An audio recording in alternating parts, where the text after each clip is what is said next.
Come get on the train.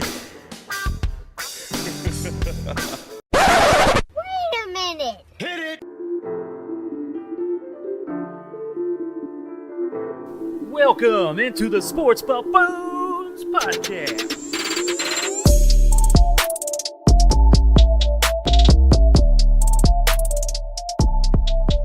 Yo, what's going on out there, ladies and gentlemen, boys and girls of the world? Welcome on in back again, of course, to the Sports Buffoons studios here at Lenexa, Kansas, at Tanner's mom's basement. Back again. Let's go, baby.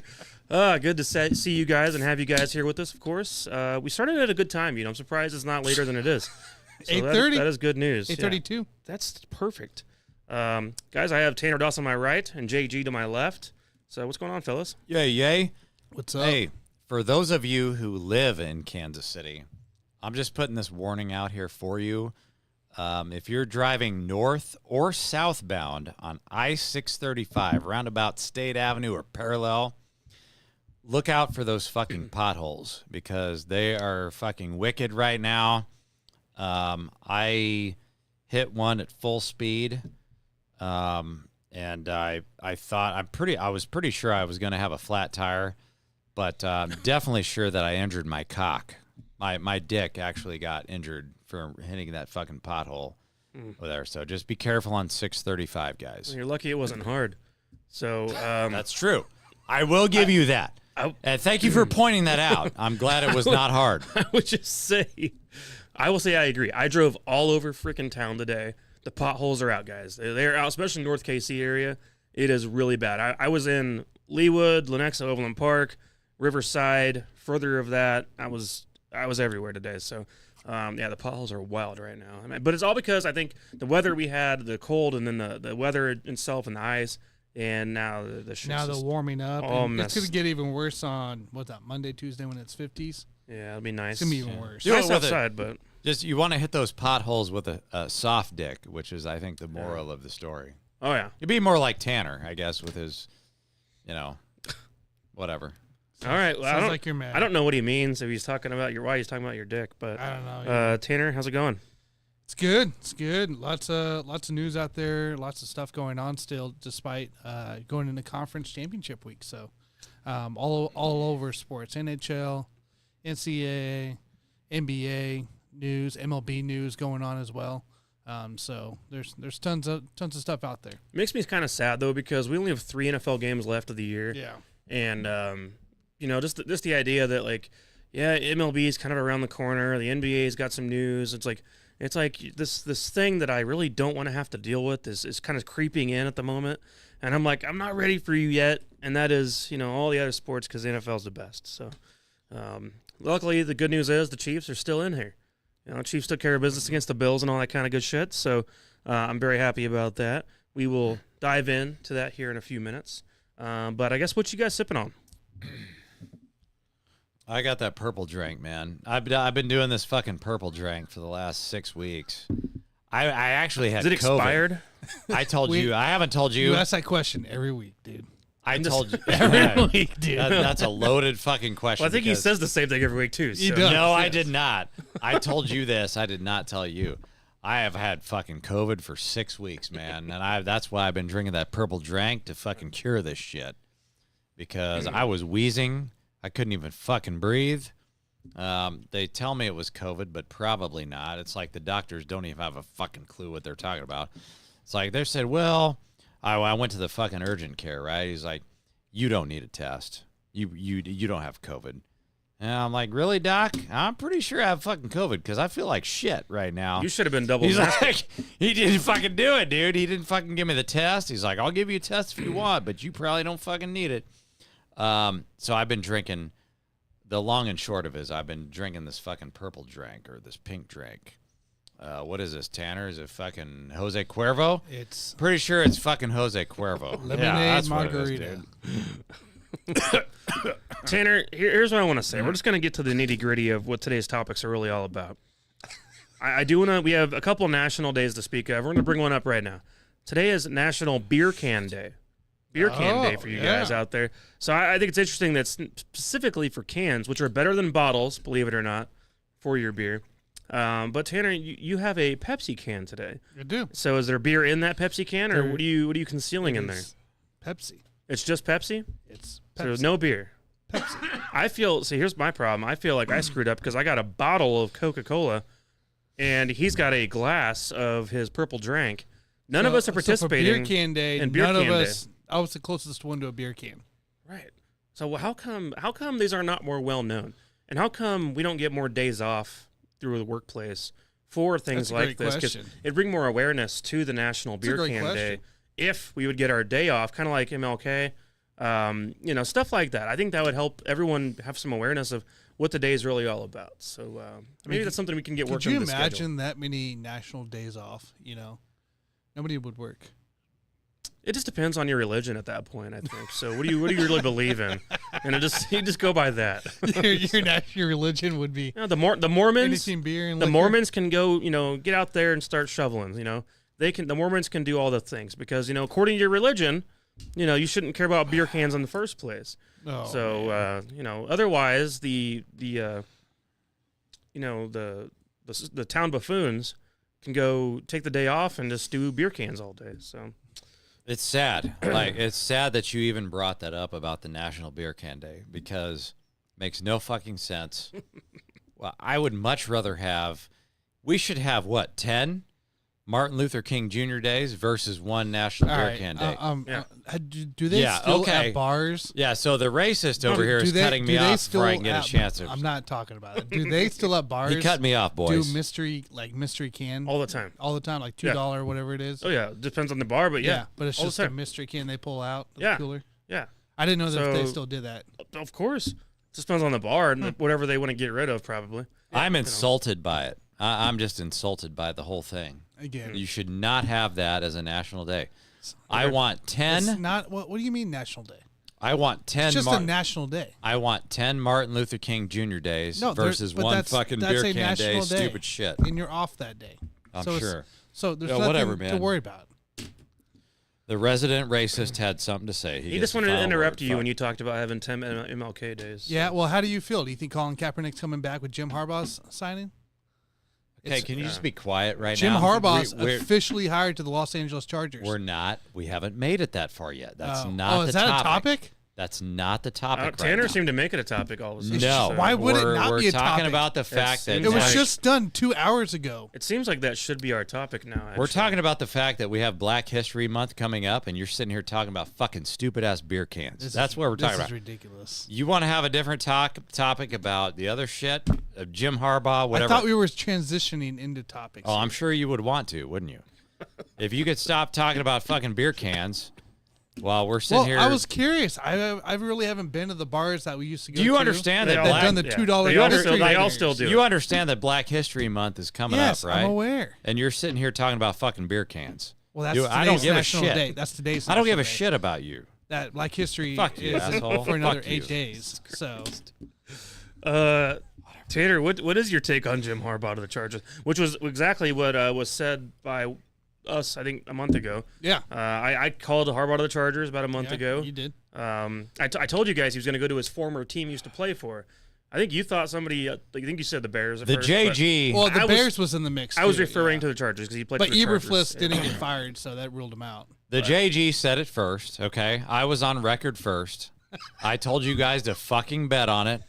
If you want to pull up the record, you can go back 7 or 8 episodes ago. I told you fuckers, you should bet on it right now. Could have been last week. Because I think it was last week. No, fuck you, dude. That was like 6 weeks ago. I think it was last week. It was one of those said nights. that I listened to an interview with Jim Harbaugh, and he was just drooling all over. When somebody asked him about Justin Herbert, he started drooling all over the place. Like, the guy is obviously horny for Justin Herbert. He has a hard dick for Justin Herbert, and that was before he won the national championship. So, you're sitting there as a coach, and you're in the middle of the season. You haven't even won the NCAA championship yet, and you're sitting there getting a hard dick over Justin Herbert. You can't even finish your own fucking season yet. Well, of course he's going to be the coach of the Chargers. the next fucking Well, year. We all fucking knew it. I told you that shit. Pete Carroll was making a push to get to the Chargers. He's fucking 72 years old. Nobody gives a fuck about Pete Carroll's making a push.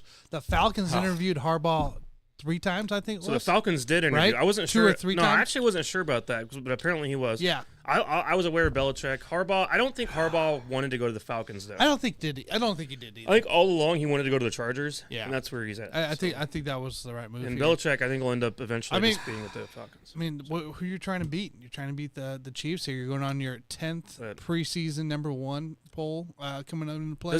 I was talking earlier with Jason about this, and I just was talking about how it gets me excited, actually, that Harbaugh is now officially with the Chargers because I want the Broncos and Raiders forever to be cellar dwellers in this division. I do not at all find any fun in years when they're anything above 500. Yeah. The Chargers, on the other hand, like I want them to be kind of competitive at some point. Like, I want them to give us some kind of challenge. Usually competitive for us. Usually, but also Justin Herbert had a really big regression this year, in my mind, and I think that he's got so much more talent than what we've seen so far to be we can say used properly. We can say regression all we want, but in the end, it was the decision making, it was the execution of the defense. But has he not gotten worse in your mind? I think in my mind he has. I don't think he has. You think he's the same? I think it was just a straight line year for him. I mean, what we saw his rookie year, he just got hurt, ended up getting really hurt this year. So. I thought the Herbert we saw 3 years ago was better than what we saw this past year, personally. I think his skill set is the same, but his coach butt fucked him. Yeah, I think that Harbaugh sees it as an opportunity to come in and fix this guy and get his career back on track. Well, I don't think you need a lot of fixing, right? It's just getting somebody. It was pretty rough. He was looking like a shitty Phillip Rivers. I'm not buying in this whole Harbaugh hype, right? We got Sean Media Payton over there in the Broncos land. You got AP, who's probably the most legit hire of the 3. And how do you not believe in the Jim Harbaugh hire? He was successful in San Francisco. He was there for a short amount of time, but he was in it was San a very Francisco. good team. He got to the playoffs, went to the Super Bowl, didn't win it. No, but he had a great team the entire time. And then he tanked after that. It tanked. Sure. Right? Sure. They weren't good. They weren't good after the Super Bowl. What about it? Also, part of that was your shitty quarterback, Colin Kaepernick, really came about, really bad, and it turned out, he's not as good as we thought he was. Right, and now you have a Chargers team where the defense is questionable. Yeah, I mean, as long as you keep Mack, you're good. I think you'll be good on the pass rushing side because he was phenomenal this year. But Herbert's going to be good. Again, this is just a similar feel that Herbert or Harbaugh is going to have maybe early success in 2-3 years worth of success, and then it just tanks. But they're still not competing at the moment, even with the Harbaugh hire, to do what you need to do, which is beat the Chiefs. I do want the AFC West to be competitive. And at first I was kind of torn between, I was having this argument with Mike, and I was like, I want the AFC West to be competitive. And then I took a step back, and I realized, I'm like, well, Tom Brady was the GOAT. The AFC East was never fucking competitive, and he went, 7-4 in Super Bowls? So if I'm Patrick Mahomes and I'm chasing the ghost of Tom Brady, that's the one way that I could outdo him. I could have a competitive division if you bring in a guy like Jim Harbaugh that can have, Justin Herbert there, and we can have a competitive AFC West. And I'm all in on this shit, man. I don't want to have a weak division. Because I don't believe in it either. But it comes out who is he? I know Harbaugh will have Herbert, right? AP we're still unknown, and then Sean Payton's unknown, right? I think you have to have a competent coach with a competent quarterback in order to be successful in this league. I mean, I think they need to be one step at a time right now for the Chargers, because you said they need to worry about beating the Chiefs. Right now, they need to get back ahead of the Broncos and Raiders, because last year, obviously, they finished below that mark. And this it's not about getting ahead of the Chiefs right now. I'm not even worried about the Broncos. Get to where you can win 10 or 11 games per year. I think they'll get close to that 9-10 range next year. Sean Payton's got to find his guy. Sean Payton has to bring in somebody. He's got to fucking have a good draft and bring in a decent quarterback. But it's going to have to be a rookie, I think. Yeah, absolutely. But Tanner, you alluded to something earlier, and I'm very curious to your thoughts on this, because I want to know your thoughts as to, can Jim Harbaugh be the guy that brings Colin Kaepernick back into the NFL. Dude, I'm not talking about Colin Kaepernick on the show. But you just brought it up I'm like not literally talking about 10 it. minutes ago. I'm making fun of you for it. I'm not talking about it. I'm not talking about it. So he's not legitimate. This is nonsense. You don't think This is nonsense again. Okay?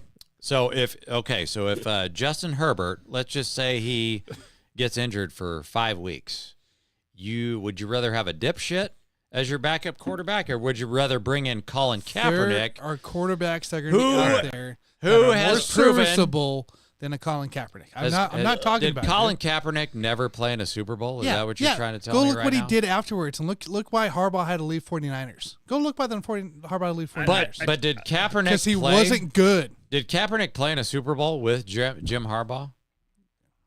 I guess, yeah. Okay, so you don't think the Chargers need a quality backup quarterback in this They league? do need a where quality backup quarterback. The quarterback But position. Colin's not your guy, dude. The quarterback Colin's not your guy. position means I'm not- everything, no, dude. dude, I'm not arguing about it. All right, so just to be I'm clear, not arguing about it. no, you're good. But just to be clear, you don't want a black quarterback backing Didn't up say Justin that. Herbert. I didn't say that. But you did say You're putting that, words though. in my mouth. I No, didn't that's say not that. true. I said I don't You want fucking- Colin You Kaepernick don't want back Colin in the Kaepernick back in the Correct. I don't want Colin Kaepernick back. You don't want black quarterbacks in the league as a fuck, backup. dude. Okay, Swear to we're done. God. We're good. Thank you, Tanner. Guys, let's move on to the Chiefs. Jesus Lord. Jesus Christ. He's not going to help you. He's not going to help you in this discussion. Let's dig in here. Guys, real quick. Chiefs Bills recap. Nothing crazy, but then we're going to dive into the Chiefs Ravens game. Of course, this weekend. So Chiefs Bills recap. For me, I thought what we saw was exactly what we expected in a lot of ways. I think for me, I was a little surprised that the Bills kind of found a rhythm in the run game and started to attack it that way. And they really, for a minute there, abandoned the pass because the run game was working so well against the Chiefs defense. And the Chiefs defense, for the first time all year, gave up at the end of the game most points that they've given up all season. Yep. But I think that what matters is that they stepped up at the end when it all came down to it. The pass defense ended up being phenomenal. If you guys look at Josh Allen's pass chart over the weekend, he only had one pass completion like over 5 yards or so for That's the entire insane. game. The That's entire game. insane. And that's not to say he didn't put a nice pass on Stephon Diggs that was 40 yards downfield that he dropped. But with that said, if you look at all the other passes, the Chiefs defense in the back end was so phenomenal that it forced Josh Allen to have to hold the ball longer, have to roll out, run the ball himself, as well as just take checkdowns, guys. And I think that was the greatest thing about the entire situation is the halftime adjustment by Steve Spagnuolo to adjust what the Bills were doing offensively and getting them out of that run game because the offense, I don't know if you guys know this stat, but this game against the Bills was the highest yards per play on offense in the playoffs since Mahomes has been a quarterback for this team. So in 16 games, he's 13-3, right, in the playoffs. This was the highest yards per play we've ever put output-wise in a playoff game, which is crazy to think about because we've had some wild playoff games. Tyreek Hills. Just stuff like that. But on a play-by-play basis, this was the most efficient when it comes to that kind of mark. So that's something wild to think about, and just how kind of everything came alive. Part of that due to 2 catches by MVS for, I think, 62 yards. Unreal, dude. His 2 most important catches of the year, and it was just great to see him not screw it up. I fucking told you guys this like fucking 7 weeks ago. He's playoff Rondo. He's Rajon Rondo of the NFL. He does not give a fuck. He plays like shit. I'm not going to go that far with him. Well, you will. You will after this week, It was dude. nice to see improvement, but I'm not going to say, oh, he's all of a sudden going to wake up now. He's playoff MBS, dude. But now, real quick. He doesn't fucking believe me. Now everyone, he's got to wait one more fucking week. One more fucking week of this everyone shit. can now shut up about Mahomes' playoff road thing. We Yes. can all get over it. Win or lose this game against the Ravens, doesn't matter. Look, he went out there and played phenomenal like he does as always, as to be expected. But there was a lot of turds out there, talking heads, that wanted to make it more of a topic than it really needed to be. Correct. I thought that the Bills fans were pretty sad and pathetic, pre-game and post-game. Pre-game, we saw a lot of trash about Taylor Swift. We saw this one guy holding a wooden cock in front of Mahomes' face on a sign.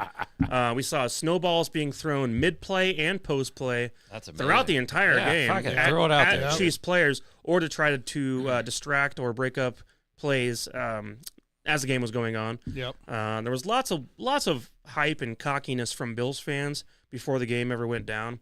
And so, I like what you said last week. We went on a little rant about the Bills fans. And I'm glad that they got a big dick up their ass because they deserved it. So that's all I want to say about that. And from there, what did you guys think about the game? They did deserve it, man. And, that's what you get when you're a bunch of crybabies. And, when you can get a chance to start over next year with a brand new slate, and I wish they would get rid of the head coach. They're not going to do that. But when you can start over at the bare minimum, you got Josh Allen, you got your head coach, and you just start from scratch. I mean, that's what they need to do. But, yeah, absolutely, those fans fucking deserve that shit because they're a bunch of fucking crybabies. But looking at that game last week for the Chiefs, I told you guys, I didn't say it live, but this is what my thought process was. I didn't say it out loud. I said that Miami game was a preseason walkthrough practice. That wasn't even a fucking game. Yeah. My thought behind the Buffalo game was kind of very similar, but it ended up actually being a legitimate game. But the thought process is that we know the defense is going to do what they do. The defense this year, from start to finish, has been, for the most part, very dependable. What's not been very dependable is the offense. And so my thought process was, you've got a chance to get right, okay? And that's exactly what they did. So for the Chiefs in particular, this is the time of the year where you want to peak at the right time. Not defensively, because we already know what those fuckers are going to do. They're going to show up every fucking week. But the offense needs to peak at the right time because let's be honest, we don't have a bunch of superstars on that fucking wide receiver core we talk about this week in and week out. But, and you guys fucking laugh at me because I was talking about this fucking 6 weeks ago. MVS, if he's a guy that plays like shit in the regular season and shows up in the postseason, I'll take that. We don't know what he's fucking gonna. It's almost like a worse version of what we got with Frank Clark. Yeah, like Frank Clark was annoying to watch throughout the regular season. Absolutely, man. But like it was never to the destructive phase of what MVS did throughout the year, where he was just non-existent or dropping game-winning touchdowns. Where Frank Clark would turn it on in the postseason and become a monster. But like Frank Clark never cost us games. Yeah. If you can be a player like that though, and you can come through in the clutch, I don't care if it's fucking 2 catches or 1 catch or 3 catches. If you can be a guy like that, like MVS, for whatever reason, there's no explanation. Okay, no explanation for this shit. If you can fucking show up in the biggest moments, I'll take it. I'll fucking take it to the bank. And so, I love what the offense is doing at this point. They are, dare I say, peaking at the right time, which is, it's pretty shitty to be able to say that for those fucking wide receivers because I fucking hate them, man. I hate all of those motherfuckers. I can't stand them. Okay, like Mecole Hardman. If you're not throwing the fucking ball to Rashee Rice or Travis Kelce, I'm gonna be a pissed off motherfucker. Okay, like I'm guilty of it right now. But if you can trust a guy like MVS, every once in a while you can trust a guy like Justin Watson. Yeah, I mean he made a shitty ass fucking play in that Buffalo game. But, if you can trust these guys every once in a while and they get better, if they get better at the right time, they rise up to the moment, then there's no ceiling here, okay? The ceiling, what was it? Jameis Winston used to say that back in the day. The ceiling is the roof. Yep. Yeah, nobody knows what the fuck that means. But if we can get this, it's like eat a W. If we can get the Chiefs, if we can get the Chiefs offense to say shit like that, like the ceiling is the roof, and not even know what it fucking means, then I'm here for it, because that's the only thing that can stop this fucking Chiefs team is the fucking offense. And if we're going to talk about the Ravens game a little bit further, but in terms of the Bills, that was not a great team, but it was a good team. Like I disrespected them. They were the 2 seed. I disrespected them. They fully deserved that fucking 2 seed, and I disrespected them, and they made a game of it. but No, we knew it was gonna be close. We put them to work and we put them to task and we took them out, man. So I feel like as a Chiefs fan, I feel great about the way that everything has played out up to this point.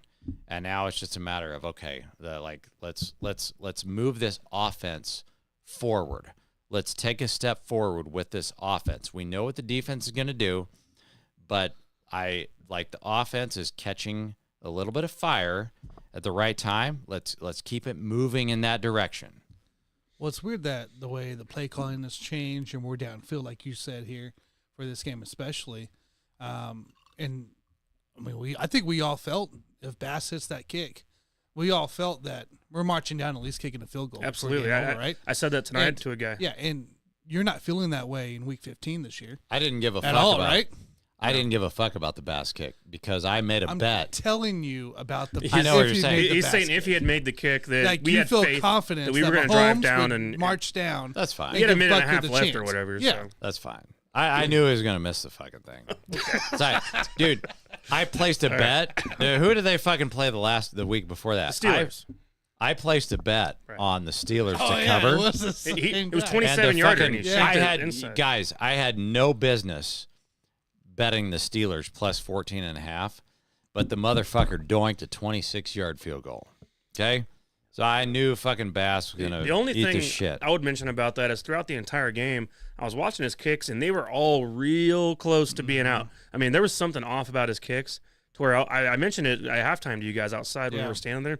I'm like, watching Tyler Bass's kicks, like, they're barely making it in. Something's a little off here. I think he's so got whenever gambling. he kicked that he's one, got a fucking gambling problem. He's betting on the fucking kicks. Well, I know he's not having too much sex, so, I mean, that's not the problem. It's something else, so... What do you say? Wait. What? Is he ugly? Is that why you think he doesn't have sex, or? I'll tell you later, but Okay. no, it's His girlfriend broke up with him. I did feel bad for him though because he was getting a lot of death threats afterwards. That's just uncalled from for, fans, dude. and that's to where it's too much. I mean, I guarantee you, if Lynn Elliott was alive in the social media days when kicking, at that time, the Chiefs fans probably would have done the same shit. Yeah. But regardless, it's one of those things that it's bound to happen in this time period of life, which sucks. But I did see that it sounds like there was a lot of fans that were trying to donate to his charity to, make up for some of the hatred that was going on. Because I mean, I highly doubt he was trying to miss that kick. At that Go point, back so. and watch all these people that like to threaten people's lives.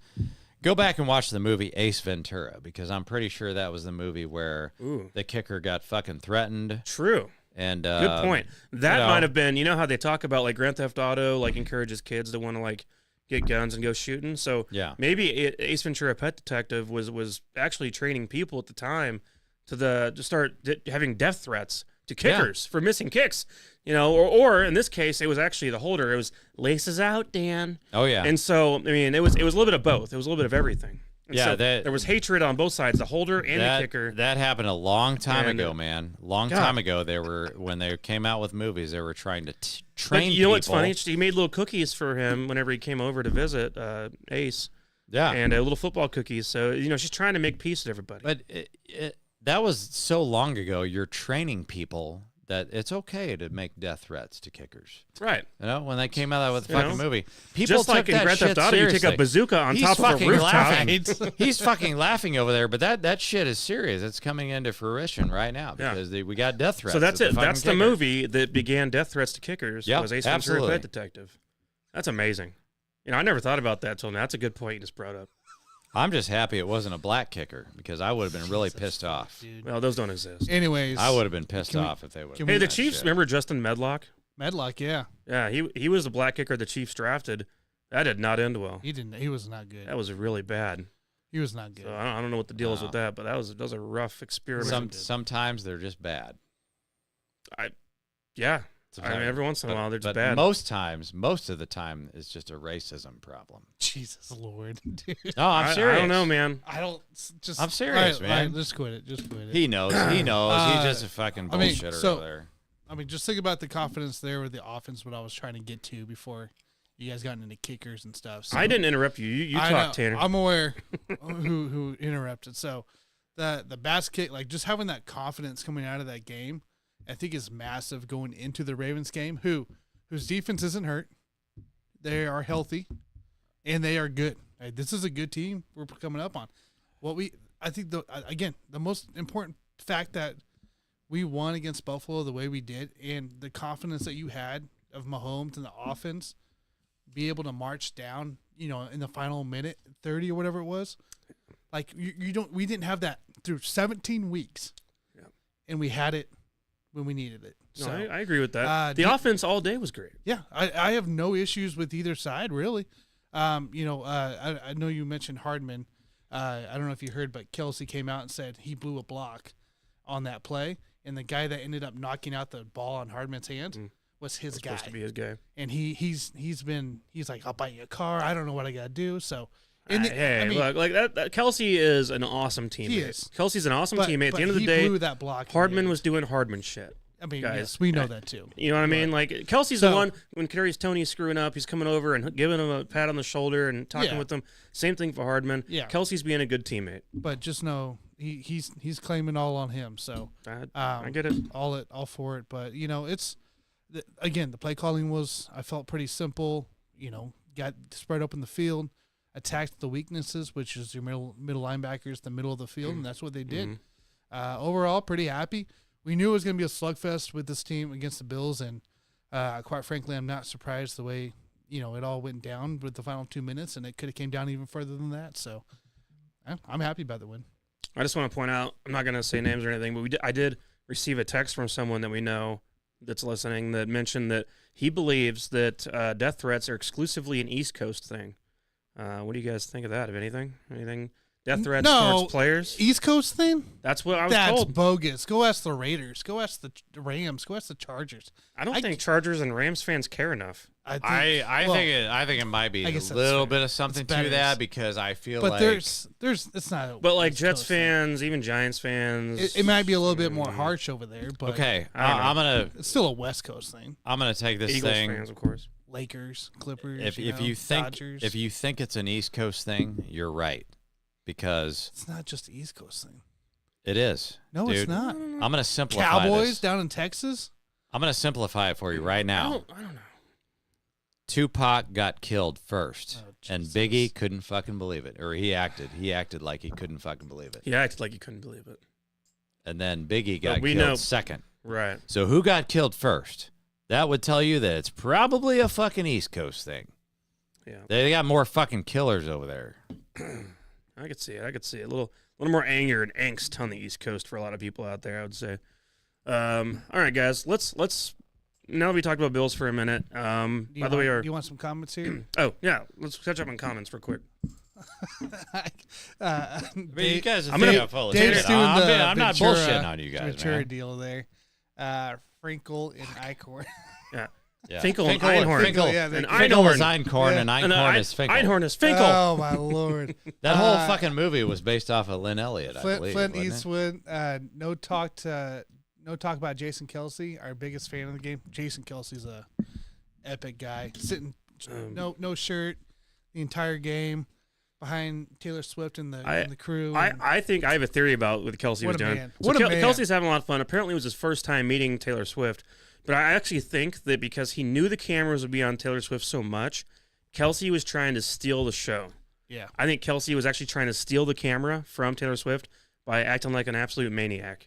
And so I think that was his whole idea was he knows the cameras are going to be pointed in that suite the whole time. Yep. So now here's his chance to just act like an idiot every chance he got in front of the cameras to in some way just be a buffoon, but also show off. I think Jason Kelsey would be a great buffoon if we ever had a chance. Jason to have Kelsey him on. would be a great buffoon.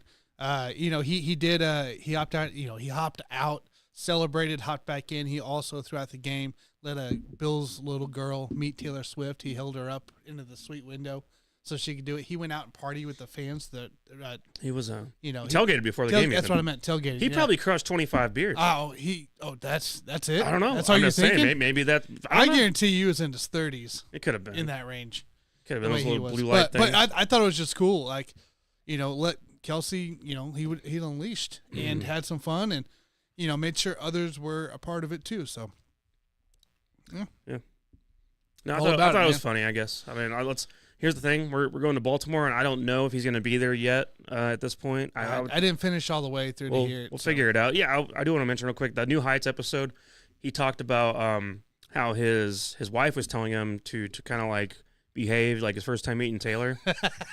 To him, what he said to his wife was the first time you met me, I passed out drunk at the bar. So he was just trying to do himself a normal service of the way he introduces himself to people, which is just getting obliterated apparently. And, that's way to go out, and being a big buffoon. So It's not a bad way to go. That's amazing. that's a great way to meet your wife, though. I mean, imagine that, like your first date with your wife, or your future wife, you go out and you end up Pass out at just the drinking bar. tons of beers and whiskey, and next thing you know, you literally fall asleep at the bar. And then she asks you to go out again, or you ask her, and she says yes. Yeah. That's an amazing story. Good things can happen. I was telling you about the other day the guy that survived the Titanic. The only reason he survived is because he was fucking hammered, and he fucking went down with the ship. He let all the women and children go on all the lifeboats first, and he was just floating around in the fucking water, hammered as shit. But he fucking survived that shit. And so there's something to be said about getting hammered, whether you're either meeting your wife for the first time or maybe just getting shit-faced and sinking on the fucking Titanic. There's something to be said about that. Yeah, I like that. That's great stuff. All right, guys, let's move on to the Ravens game here. Obviously, the main topic of the show, we're not going to go crazy on it because we're not going to have a ton of time today, but this is the ultimate battle. And I think this is a different kind of outlook because we the Chiefs at this point in our story as a team that's going down the path of a dynasty, we have our hated teams, the teams we hate the most. We despise the Bengals, we hate the Bills, and the teams like that, they kind of have always been a pest, even though they don't have normally a lot of talking rights to be a pest. Correct. It's more the way they act. They act like a bunch of douchebags all the time, Yep. even though they've never done anything to deserve to act like a douchebag, like a Conor McGregor almost, even though you've not won shit. Right. You know what I mean? So what I'll say about this matchup with the Ravens is, and I hope this goes for both sides, but I have a lot of respect for the Ravens. I think they're coached well. I think it's a mature team. I think it's I like Lamar Jackson and his development as a quarterback. I think he's just really evolved into the perfect combination of both the ability he has with his legs as well as pocket passing as well. And then just the structure of the team. I mean, they got the number one defense in the league, led the league in sacks. That is just a relentless organization, and they've done a good job historically as well, keeping a very good team intact. They've done a great job, and you saw them draft this year. They got Zay Flowers.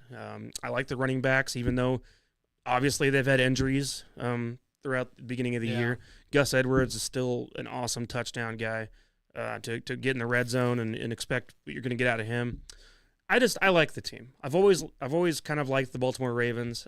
Never had a moment where I felt like I had a hatred towards them or like I needed to, or we had some kind of rivalry.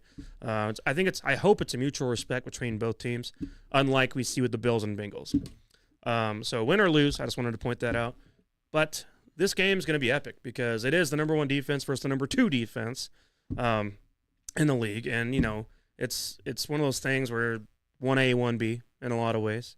I think that one situation with the Chiefs is that Spagnuolo's creativity defensively at a lot of times can make up for maybe not having the best talent at all positions across the board at all moments. I mean, we saw the defensive line against the Bills just get their ass shoved back every play, and Steve Spagnuolo found a way at halftime to make some adjustments and get it to where we could handle this shit. We don't the front, the D-line, it's not the best D-line in the world, and Chris Jones is not the best run defender. We saw Tershawn Wharton and those kind of guys have no business being out there against the run, but we find ways schematically to cover that up and make up for it, and that's kind of what we do best. I think the Ravens, on the other hand, have more talent. They have the big dogs athletically. Javian Clowney had an amazing year. I mean, he's finally coming into his own. What a bounce back. Well, yeah, he had a weird career to begin with. I mean, and he had the high upside, drafted number one overall. Really didn't do a whole lot, and then we've seen him kind of evolve into an well-rounded player. He was considered a bum last year with the Browns, and he's a well-rounded loaded defensive line. Right. And so I see this team, and I'm just like, all right, there's a lot of talent there to work with and all that. Smith, Patrick Queen. Oh, the linebackers middle, are phenomenal, of course. All the way around. Marlon Humphrey was inactive Mm-hmm. for last week, and even having him out, you couldn't really tell that it was that much of an issue because he's been out, I think, for like 4 or 5 games now. So this game against the Ravens, my main claim in this game is it's going to come down to the turnover game. So my issue with the Chiefs this whole year has been, as good as this defense has been, we're not forcing enough turnovers. And what the Ravens do the best is create takeaways. They have 31 total takeaways, ranks number 1 in the league, as well as the number 1 turnover ratio difference of plus 12 throughout the regular season. The Chiefs are minus 11. The Chiefs have not had a game this entire year since October that they have been in the positive of the turnover ratio. Yeah. Which means they've either been the same or negative every goddamn game in the turnover department, which would drive Dick Vermeil mad. We all know how much Dick Vermeil cared about turnovers in the turnover ratio department. He would chime in about that every damn week. And so that's to me what's going to decide this game. These teams are so close together. Patrick Mahomes, I fully have faith in everything he can do well. But turnovers are going to be what decides this game, in my opinion. And the Chiefs, who are negative 11, versus the Ravens, who are plus 12, that something in that situation has to give. And the Chiefs have to win the turnover battle to win this game, in my opinion. We got to be plus 1. Got to be plus 1 to win this game. And so they didn't recover the fumbles last week. Correct. Didn't take advantage. Dropped an interception. Stuff like that, you have to capitalize this week. The Ravens are too good. They're better than the Bills. Oh, by far. So I want to point that out, and that's what I want to say for now about this. So what do you guys think about this matchup? What's your keys to the game? They're a lot better than the Bills. And I look at the 2 games that the Ravens lost at home during the regular season were against the Colts and the Browns. And neither one of those games were fucking blowouts, okay? So let's just get that out of the way right now. The Chiefs are not going to blow these guys out. It's not going to fucking happen. But those 2 games, obviously Cleveland, one of the best defenses in the league. And you look at Baltimore's record right now, and you think that, well, Baltimore, nobody can fucking beat them. Well, they can be beat. Okay, the Ravens can be beat if they go up against an elite defense. Okay, and they haven't faced the Chiefs yet this year. The Chiefs have a really good defense. Okay, and so my key to the game, if you want to just throw out one key to the game, we've got to stop the run. Okay, and that starts with Lamar Jackson. Okay, we're gonna stop Lamar from running the ball, and we're gonna force him to throw. Okay, because if Lamar starts throwing the ball, all bets are off, okay? Anything can happen in this fucking game. And so that's my thing. I mean, I feel like if we can just stop the run, then, the Chiefs have a good chance at this game. I agree with you, Mike. These 2 teams are very even, okay? Defenses are even. I think offensively, the way the Chiefs are playing right now, I actually like the Chiefs a little bit better, but Chiefs have been pretty shitty offensively for most of the year, but I feel like we're getting better at the right time. So I would give the Chiefs a little bit of an edge offensively, but defensively they're even. But it's all about stopping the run. Whoever stops the fucking run in this game is going to win this fucking game. And I know you're talking about the turnovers and shit. I don't even care about the turnovers. Whoever stops the fucking run and runs the ball well, I know it's an old football cliche. That's who's going to win this fucking game. Spice going to be important. You got Willie Gay out there is going to be very important. If I'm the Chiefs, and that's why I'm hoping that Willie Gay is close to 100% in this game, you've got to sell out. Sell out. I know we always talk about Spags and his fucking amazing schemes and shit, and I totally agree with that. I want to sell out against the fucking run in this game, and I want to force Lamar Jackson to throw. That's how we're going to win. That's fair. What you got, Tanner? So I'm a little different than you guys. I think the Ravens are by far the better team, the best team in the NFL. You saw what they did against the Lions, right? We were at the Chiefs game during that game. Look what they did against the They were the Lions. ones blowing out good teams throughout the season. That's exactly. It was something I brought up the other day on the show Uh-huh. about the Ravens and their ability to show that they can beat great teams, unlike the Dolphins. Correct. And I don't know if my stat was It's, right, it's but a my stat complete was opposite. My stat was Yeah, close. complete opposite from the Dolphins' record against good teams. Yes.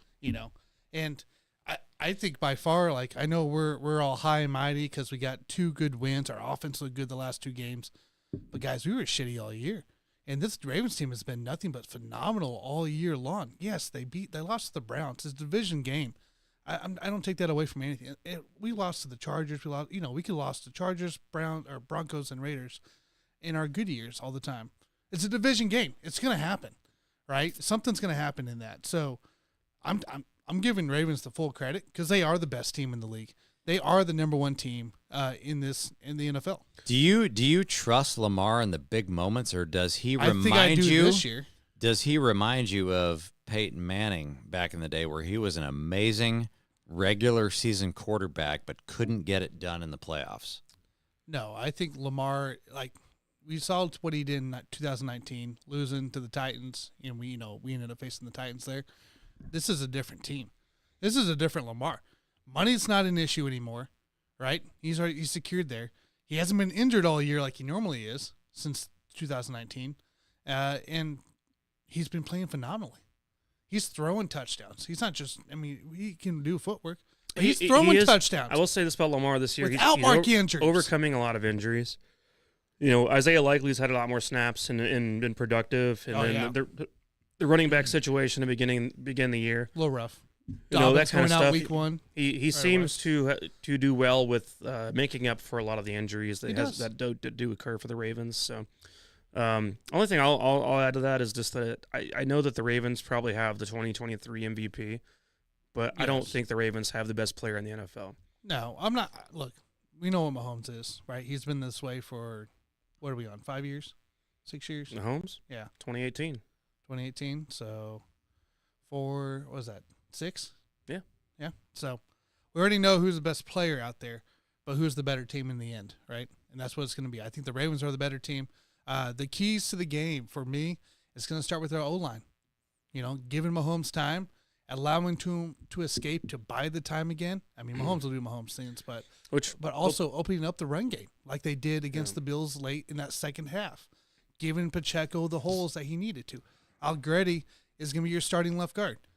Tooney's out, right? So this is something to think about. Like, our O-line is going to be very important in this game because that defense can come at you. And we've seen it against Goff. We've seen it against Deshaun. We saw it against Purdy. Everything you're saying, I actually agree with most of it, but that's why my X factor is the turnovers. Oh, yeah. That's why the Chiefs have to be +1 or better. Yes, they do. If this game is even of turnovers, then the Chiefs probably don't win. We'll probably not win. If they are -1 in turnovers, they probably don't win.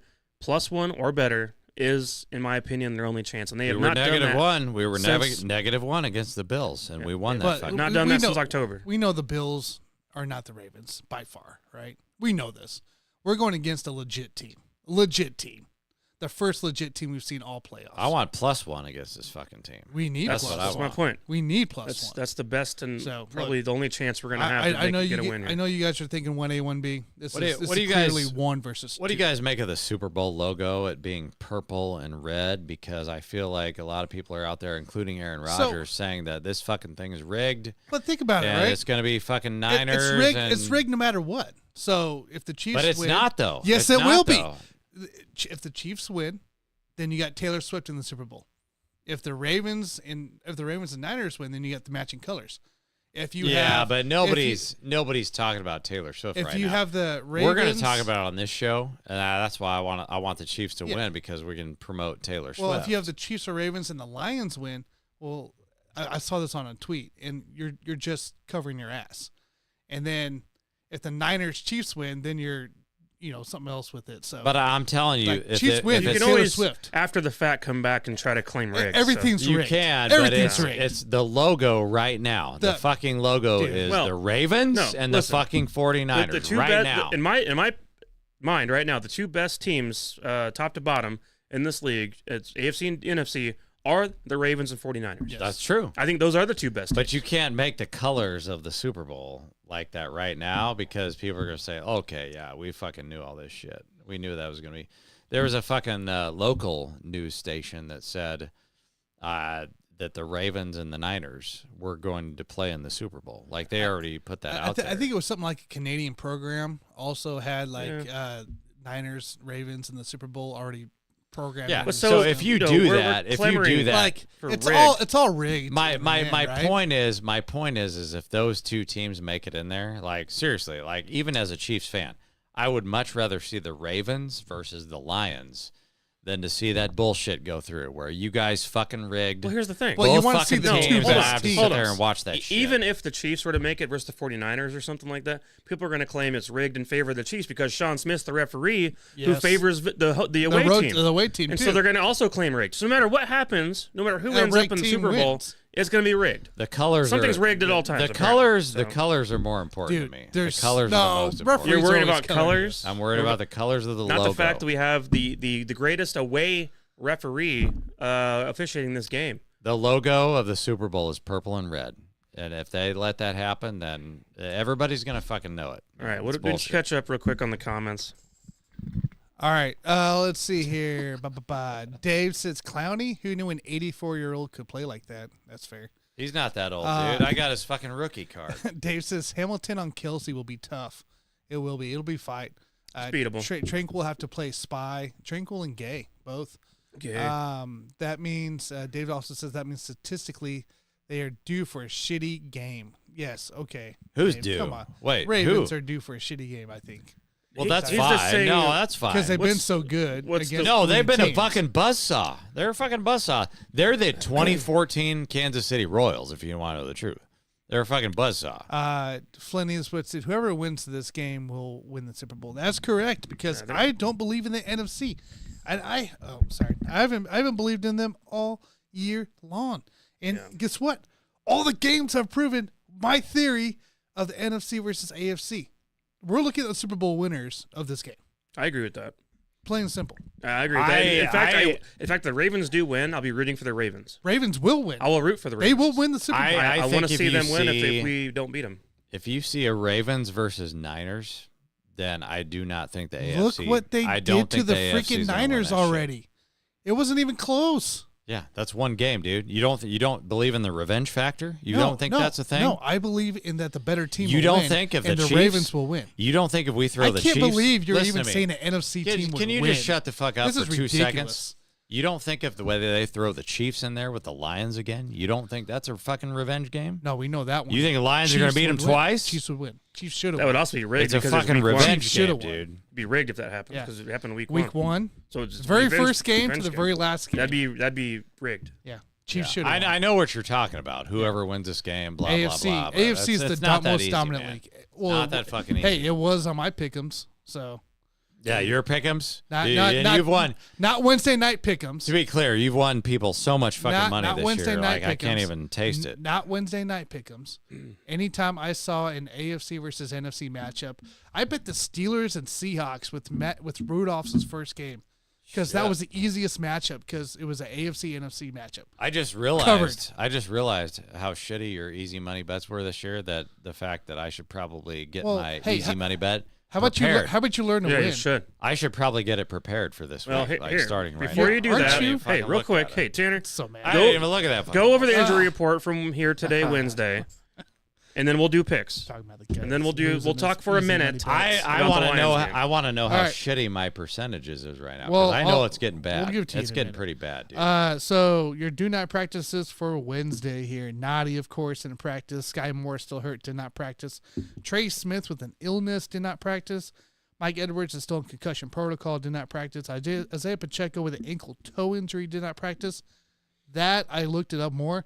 That was just more precautions. Yeah. He's fine. They know he's a workhorse right now, and they're gonna And we know take it easy. Joe Tooney did not practice but pectoral. Willie Gay was limited. Jarius Sneed was limited. Prince Tega Wanogo is now scheduled to be activated, or possibly bring up to the main roster. Considering Tony is expected to miss the game. Correct. So he's a full practice.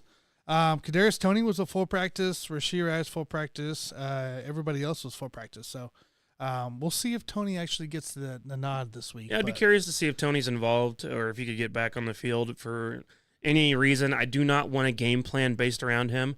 I suppose a play here and there is okay, but let's not go into this expecting. Correct.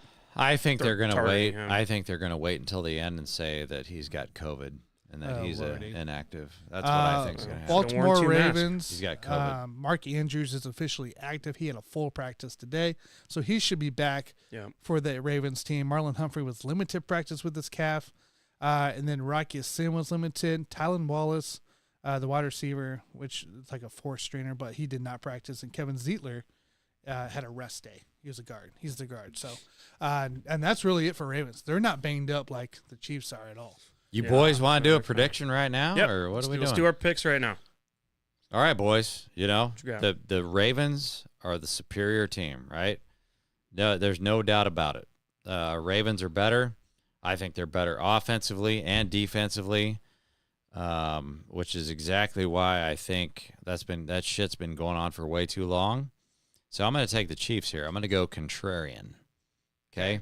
The inferior team is going to win this game. 28-20 Chiefs. All right, that's an 8-point difference. Inferior team. That's an 8-point difference. That's the most important thing you need to remember For right me, now. It's interesting betting-wise. It's the over-under is 44.5 right now. Mm-hmm. But I will say, looking at this game, I think the Ravens are the better team, top to bottom. I think they do have the quarterback that played the best throughout the entire season, more consistently than what we had to work with. At the end of the day, I'm not going to be stupid and bet against Mahomes, and so that's why I'm going to go Chiefs 20-17. I see a defensive battle. I know that it's 1 versus 2, and everyone's going, well, that's the easy thing to take. But in all honesty, I see this being a clock-controlled game where both teams are doing their best to control the clock. Clock's going to be moving, lots of running, lots of easy passes. I think it's going to come down to turnovers and defenses, whoever can step up at the end to make a play.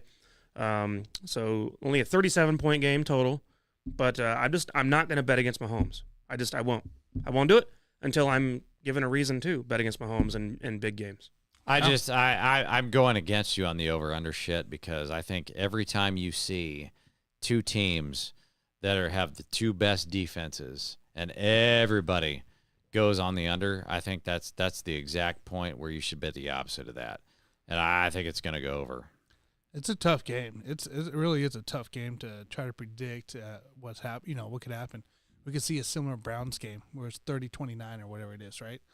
Similar like that. I think that's pretty close to the range. I think you're looking with a 30-point game for each, pretty close to a 30-point game. The only difference here for me is I'm going the most consistent team who's proved it, week in, week out. Proved it last week against Stroud in that defense, be able to battle back the second half. I'm going to Ravens, 30-28. I think it comes back to a turnover that could be costly, whether it is receiver or just, Mahomes trying to fit it into a deal. So he did go Ravens, which I'm is going good. Ravens. That's good for us. Good for us. I'm going Ravens 30-28. And I don't want to – I hope you're right, and I hope you're right. What I want to have happen is him to make that his easy money bet of the week, because then I'll feel really good about this game. So. Yeah, I don't know if he's going to do that, but we'll see.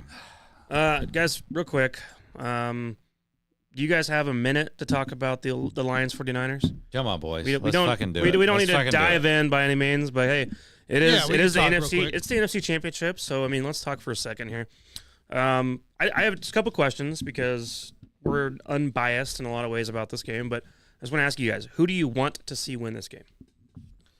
Who do I want to see this game? Who do you want to see I want to see the Lions win it, You want to see the Lions? You want to see the Lions? So if you're just talking about desire. Yes. Yeah, that's all he said. Who do you want? I'm all in on the 49ers. Oh, you want because the 49ers. I have a lot of stock in Brock Purdy rookie cards. Okay. So if the Chiefs fucking lose to the Ravens, I'm all in on fucking Brock Purdy because could have got Jared Goff rookie cards. Yeah, he's a piece of shit too. So, but Purdy is fucking Mr. Irrelevant. So, I think that I want to see the Niners win this game, but when we go towards our actual predictions, That's a little bit different story. I might not Okay. go in the same direction for that. So right now the spread is +7 or -7, however you want to look at it. And so do you guys think the Lions have a chance at this, or is it going to be a blowout? Because honestly, in the NFC Championship game, +7, 7-point spread, that's a big deal. That's basically a blowout for being a championship game. So do you guys think it's going to be close, or is it going to be a blowout? It's definitely going to be close. It's gonna be a blowout. If the Niners win.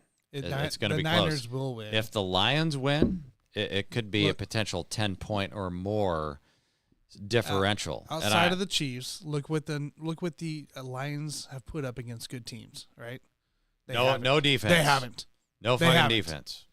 It's don't get fooled early.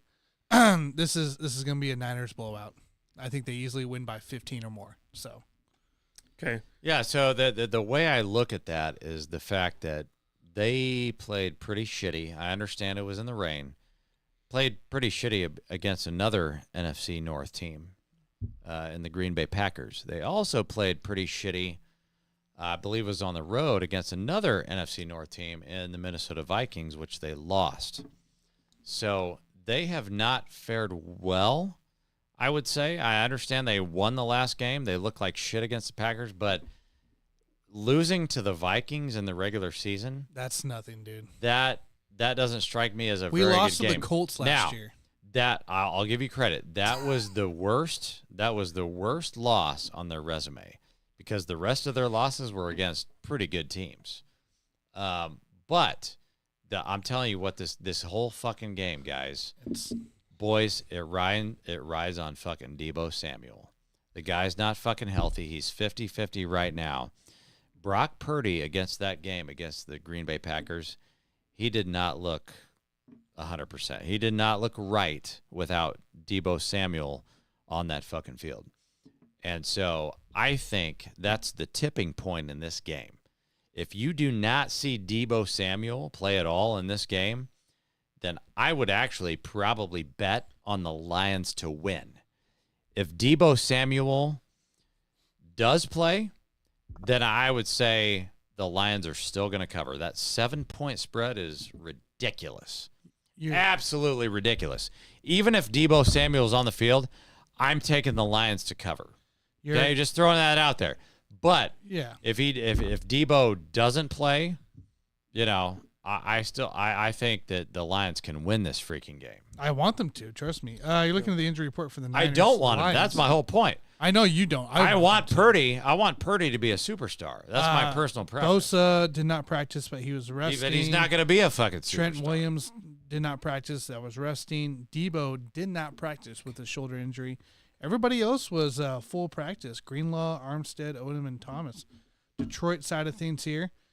You had Jonah Jackson did not practice. Sam Laporta did not practice. Frank Ragnow did not practice. I thought Laporta was fucking playing. Somebody told me he was playing. He played last week, but he was limited. He took a nasty hit a couple weeks ago. Who do you want? What's your desires? Khalif Raymond did not practice. Who do you want to win this fucking game? Josh Reynolds was also limited practice with a ribs injury today. So okay, Detroit's a little bit more banged up as well. They're banged up, dude. Yeah, no, I'll just tell you guys. I mean, I prefer in my heart for the Lions to win this game. I would prefer to see the Lions and Chiefs, obviously, in the Super Bowl. Mm-hmm. I just don't care for San Francisco as a city itself, so maybe that's part of why I'm not really in favor. But you don't have to worry about that anymore because they actually play in Santa Clara. Oh yeah, so that should put. True. I want to put that's your true. heart at a little bit of ease. I guess that there. does help me a little bit. That doesn't so now you can root for the Niners. That wasn't dude. my point. Well, San Francisco's had their time. Detroit needs their time. I'd rather see. I like Dan Campbell. I like Jared Goff. I like the team that they've structured. I like the fact that they shocked the world in the draft and took Jahmyr Gibbs so early, and everyone shit their pants and went, "What are you doing?" And now look at him. And now look at Jahmyr Gibbs, making such a big impact for the offense, which is something they needed to have an explosive running back out of the backfield. Because if not, you would have had David Montgomery, who was kind of a slow ass. He's been serviceable this year. Just used in a different way. He's a different kind of style of back compared to what Gibbs can give you. I think it's great that it's worked out for the Lions, and I think I want to see that work. I want to see that continue to succeed, and so I want them to win. Look at what they did too, right? You trade T.J. Hawkinson last year, and you go out and get Sam Laporta, who just better in his place, right away. You know, easily. And Aiden Hutchinson on the end. Sam Laporta just put phenomenal. together one of the best rookie tight end seasons of all time. Yes, Aiden Hutch on the end on the. Well, that's something I want to bring up. up. Just amazing But the number one key for the Lions to win this game is the D line pressure it is. on Purdy. The front four, do not screw blitzing. The front four have to get pressure on Purdy for it to work. Because Purdy under pressure, we've seen now struggles, and if you can do it with 4 instead of 5 or 6, then you were going to have a heyday. Especially, but he will turn the ball over. Yeah. Do you agree with me on the point though that if Debo doesn't play, that Purdy is just not the same guy, and that they have a stronger chance of losing that game? But I think Debo is such an important part of the way Kyle Shanahan structured that offense, and he's such a vital piece of what that offense is all about. That I think the Lions have such a greater edge at that point if he doesn't play. At the same time, if he's a 50% player of Debo, he's not his normal Debo self, and you're just relying on Brandon Ayuk and Chris Conley. Some of those guys somehow still exist, but I think that's what's going to be the issue. Well, I think too, right? So remember Debo, 19, he was used primarily as like a backfield guy / running around in the backfield a lot. And then he's like, I don't want to do that. And so they were trying to switch the offense up to Ayuk being the guy, and that did not work. And I think that's where Shanahan and Brandon's great at what he does. No, yes. But he's not. He should not be used. He's the not way a Debo style like used. that. So Debo's a fucking running back, dude. I think it's gonna be interesting with Debo because he's probably not gonna play. Right, it's very doubtful right now. Right, that Debo actually plays. How do you use C-Mac? How are you using Kittle? Is Kittle gonna get more open in the middle field like he was this past game? Because that's going to be massive for Purdy. Because you're losing Debo, you lose a structure in the backfield. They use playmaking like Mike they said. use Debo as a running back, and we always say run the ball, stop the run. If you've got David Montgomery and Jahmyr Gibbs, you can control the whole fucking game. If they don't have fucking Debo Samuel, that takes away from a little bit of their running game. They use Debo kind of a similar way as teams have used Tyreek Hill in the past. Yeah. Just Debo's big, He's not as fast as Tyreek either, but he's big, So just imagine a bigger version of Tyreek Hill, but slower. Yeah, I mean he's used the same way. That's what he's used, which is a huge part of the offense. I mean, Tyreek's a focal point of Miami and wasn't KC too. Remove that from both teams, and you got to restructure the way you do things. Yeah, and it's gonna be up to Shanahan, really, in a way too. Like how do you go about it? How do you face this Lions team? But again, the whole reason I say blowout against the Lions is because I don't trust the Lions. We haven't seen them play dominant in a big game all year long. Well, their defense is not the same as the Niners. The Niners have just a better defense. Yeah. So, all right, Tanner, let's get some comments and we'll do a pick real quick. I think we need to catch up on those, and then we'll do our pick on that one. Holy cow! All right. I think Scott said some things. I can't read them from here though. Come on now, Scott. We got to push this thing to 3 All hours. right, so Scott says you guys are all on the Ravens, right? You guys live in Baltimore. That's correct, Scott. I love crab cake. Yeah. I love crab cakes, man. Those are delicious. I fucking love the Ravens. Scott says I already put a bet in on the Chiefs to win the Super Bowl. He did actually. Holy shit! It was that next morning on Monday morning after the Bills game. Yes, he did. What? He says I'm already calling it. Lions will beat the Niners. He also said the Chiefs game under in the fourth quarter are either 18-1 or 17-2. ATS. That's fair. That's actually is pretty fair on that. Lions, because Dave says Lions because Campbell is cooler than the Rat Kid. The Rat Family guy? The Rat Family, yeah. Oh, yeah. You've been listening to too much Jim Rome, dude. That's Lobster Jr. He's not the Rat Family. Dave he's Lobster does Jr. listen to Jim Rome all the time, I think. So. Yeah, he's think of the Lobster, or at least he used to. I don't know if he does now. Mike Shanahan was known as the Lobster, right? Yeah. and Kyle Shanahan is known as Lobster Jr. That's awesome. Because he's, Mike Shanahan has red I'll say face this. and shit. I've always kind of liked Kyle, but I hated Mike Shanahan. Hated him. Well, he was the Lobster, dude. But Kyle's never I think he was an always alcoholic. kind of liked Kyle as a coach. Do you guys not think that Mike Shanahan was a fucking alcoholic? His face was so fucking red, like he looked like a fucking alcoholic all the time. Scott says Debo the Lobster, has a Mike. Slightly separated your coach shoulder. for KU is an alcoholic. Apparently, so you could. That's true. He may play, but not 100%. And then Scott said Zach At least Ertz. he won a fucking championship. I don't know, So did man. Mike Shanahan. Scott Maybe said that's the key. Scott Yeah, said Zach you get Ertz drunk, could be you a win a theme championship. too in this game. So Zach Ertz, really? yeah, because he signed with them. Fuck. Well, I'm sure he's learned the playbook by now. Well, It didn't take too long, right? yeah, once you're around Zach long enough, Ertz. you can make things. All right, guys, you got so Okay. the real quick picks for this game. We didn't need to get into it crazy, but what's your official pick, Jason? You know, you guys told me that Debo's not going to fucking play. Doubtful. It's very doubtful. So we're doing easy money, No, right? No, Not this yet. is- Not easy Not money. This yet. is just prediction for I'll the tell game. you what, dude. right? I'm gonna go with my boys. I'm gonna go with the Niners. They're gonna win this fucking game, probably like fucking 23-20. There you go. Okay. Well, for me, I'm gonna be stupid and go with my heart on this one, which is just in Attaboy. favor of the Lions. And so I'm not saying you should bet with me on this. I'm just saying Fucking that's- 23-20. that's my dude. pick. No big deal. that's Fuck. my pick. I want to see the first ever Week 1 opening game happen, and then the Super Bowl to cap it off. That'd be like so a, cool. It would be known as the bookend season. Yeah, It's the bookend season. We begin the season and we end the season. Yeah.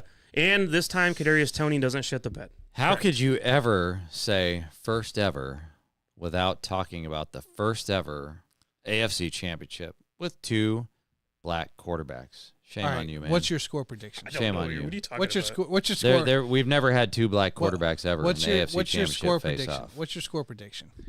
Come on. What's your guys- score I prediction? have to give a score prediction for this. Nobody Yes. wants. Oh, come on. Oh Jesus! I want to score, dude. Okay, Lions 23, 49ers 22. Somewhere they fuck it up by a point. All I right. said 23-20, dude. I know what you did. 23-20. I know what you said. He didn't say it. You don't care that we have. I say it's a 1-point game. You don't care about history of the game on the fact that I got, we have the I got first the 2. 49ers whooping the Lions, and I think it's like a 32-14 game. I think 49ers win. So I don't want it. I hope the See, Lions win, but I think it's gonna be a butt whooping. Same guy. You got a lot of high scores for being a year that we did not have high scores. So the same Well, guy, The playoffs have been high scores, so the same guy that doesn't want to talk about Kaepernick coming and playing for Harbaugh again is the same guy that doesn't want to see 2 black quarterbacks play in the AFC Championship. anyways, let's move on. Come on, dude. Come on, wake up. I got a Wake couple up, more things dude. for you guys. Actually, I have a couple surprises. Wake up. Well, never mind. I'm gonna skip the peanut butter shit. No, Just you give no, guys- no, no, no, no. No, we're not doing peanut butter. No, Bring you that lost in. your chance to do No, peanut butter. fuck you. Bring that shit up, dude. God damn it! No, I got surprise trivia, guys. Surprise trivia for you guys. As a matter of fact, Last time we did this, we were not this very is good. no, this is easy. This is like 3 questions. I'm sure everyone at home can even answer these pretty easily. So, first one. This was relating to Chiefs and Ravens. So, just Ed Reed. What was his college? What college did you go to? The U. Easy. See, so I said I'm taking it easy on you guys. We're not getting crazy. Let's go. You said the U? The U. Miami. Yep. Do I have to take a guess on this? Or Well, no, can I- he already what's answered. what's the guess? What's your guess? What would you say? Let's go with Western University. I've been watching a lot of close. Oh, okay. Blue Chips. I watched Yeah, Blue you were Chips close. earlier in the day. Next one. I want you both to. You can't steal each other's. You both have to name one player that played for both the Chiefs and the Ravens in their career at any point.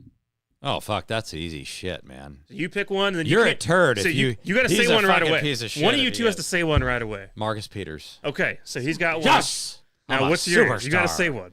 He's a dumb 'Cause fuck there one was, racist right? right over there. Oh, there's. That's what you Wait, get. didn't what's his name? The tight end, Darius Harris, not Darius Harris. Hayward Bay. Harris, the tight end. Demetrius. Demetrius Harris. Didn't he play for Ravens? Not that I'm aware You of. sure? I'm fairly sure. Yeah, that one. Not that I'm aware of. That's what he gets for all of his racist bullshit. He's gonna lose this fucking match. You And I beat his ass because I said Marcus Peters. That's how fucking Yeah. lame. You know how lame that Okay, is that well- I had to say Marcus Peters? We could let the Fucking message board pathetic. answer for Tanner if they need to, I guess. Fucking A, So, man. Give us Yeah, one nobody's player answering. that played for both the Chiefs and the Ravens. Unbelievable. Both the Chiefs and the Ravens. This is pretty easy, guys. It is. In fact, there's Unfucking-believable. one of our best players of all time Oh, played for both gosh. of these teams, as a matter of fact. Why am I blanking? We've had many, actually, that were pretty decent. Holy one shit. that really sucked, but do you have another one in mind? Do you want to say? Do you want to say Another two? one? I'm gonna Go say for it, dude. juices. I'll give you one more. I'm I'm blanking. gonna blanking. start One the more. juices. Please, someone I'm tell gonna me go- the one I want to hear. A Chief and a Raven. Just I'm they gonna- both. I'm gonna they start Justin thinking Houston. about it. Hey, there you go. You Justin there you Houston. go. There's one. Fuck. The one I wanted you to say was Priest Holmes. Oh yeah, that's fuck.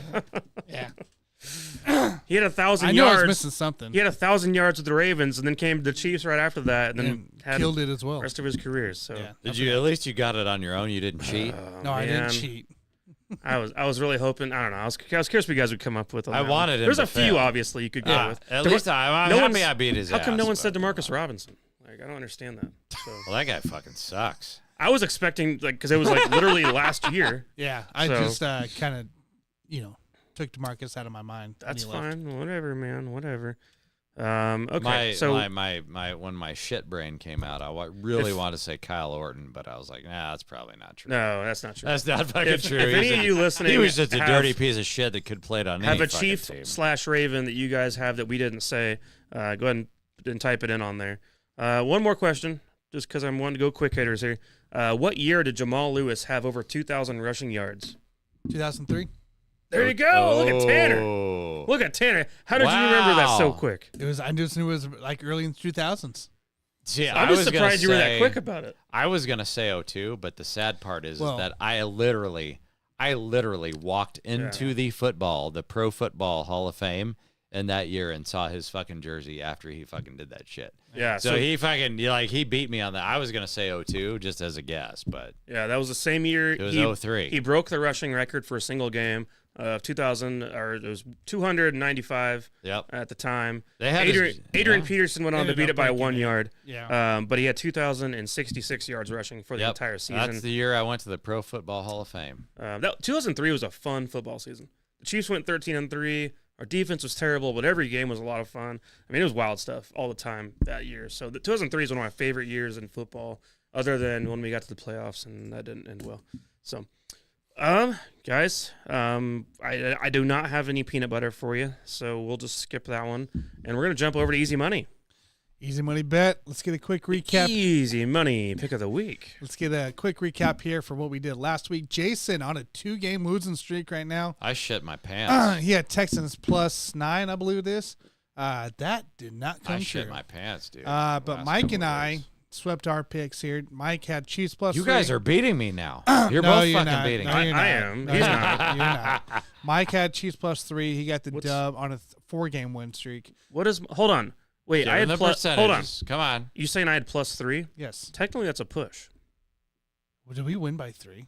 1 by 3. Technically? Yeah. What the Right? fuck is Yeah, wrong 'cause with of you? the time. 27-24. Some bitch. So it was a push for me, Tanner. So that means shit. that means it's. All right, we didn't do I'm just trying to be Again. honest. Well, we Same- didn't lose you again. money. Same guy that doesn't want Kaepernick into Dude, the I'm fucking just league. saying, I did I'm this just- while I was fucking- in Austin. I'm trying to give us Screwy accurate bullshit, dude. results. All right, Accurate so for the people I at had the home. Chiefs money line though, so I Fuck. had a dub.